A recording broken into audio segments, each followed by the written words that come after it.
2 cup ರಾ rice ತಗೊಂಡಿದ್ದೀನಿ. ಇನ್ನು ಚೆನ್ನಾಗಿ ತೊಳೆದ್ಬಿಟ್ಟು ಒಂದು 4 ಇಂದ 5 ಅವರ್ ನೆನೆ ಹಾಕೋಬೇಕು.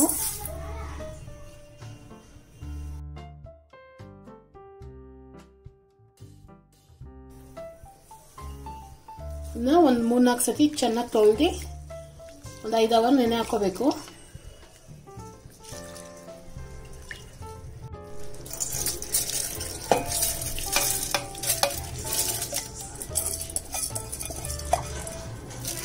ಇವಾಗ ರುಬ್ಕೋಬೇಕಿದ್ನ ಹಿಟ್ಟನ್ನ.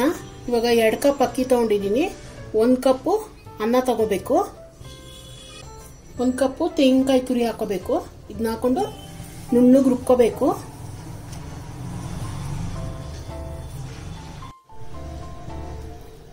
ದೋಸೆ ಹಿಟ್ಟು ಅದಕ್ಕೆ ರುಬ್ಕೊಂಡಿದ್ದೀನಿ. ನುಣ್ಣಗೆ ರುಬ್ಬು ಇರಬೇಕು. ಇದು ರಾತ್ರಿ ಇಡೀ ಒಂದು 8 ಇಂದ 10 ಅವರ್ ಹುಳಿ ಬರಕ್ ಬಿಡಬೇಕು.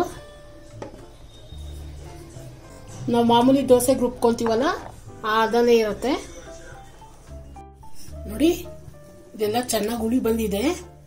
ಚಳಿಗೆಲ್ಲ ಸ್ವಲ್ಪ ಹುಳಿ ನಿಧಾನ ಆಯ್ತು ಬರೋದು. ಬೇಸಿಗೆ ಇದ್ರೆ ಸಮ್ಮರಲ್ಲಿ ಬೇಗ ಬಂದ್ಬಿಡತ್ತೆ.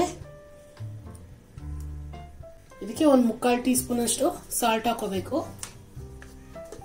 ಒಂದು 1/4 ಟೀ ಸ್ಪೂನ್ ಅಡುಗೆ ಸೋಡಾ ಹಾಕೋಬೇಕು. 1 ಟೀ ಸ್ಪೂನ್ ಅಷ್ಟು ಸಕ್ಕರೆ ಪೌಡರ್ ಹಾಕೋಬೇಕು. ಇದೆಲ್ಲ ಚೆನ್ನಾಗಿ ಮಿಕ್ಸ್ ಮಾಡ್ಕೋಬೇಕು.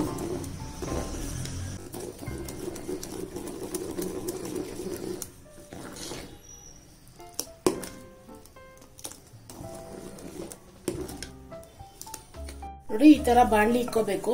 ರೌಂಡ್ ಇರುತ್ತಲ್ಲ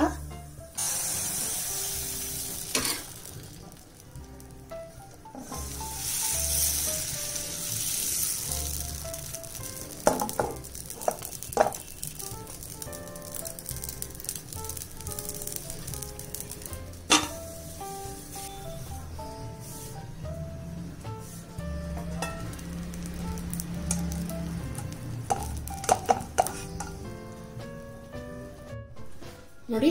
ಆಪಮ್ ರೆಡಿ ಆಗಿದೆ. ಬೆಳಿಗ್ಗೆ ತಿಂಡಿಗೆ ತುಂಬಾ ಚೆನ್ನಾಗಿರುತ್ತೆ.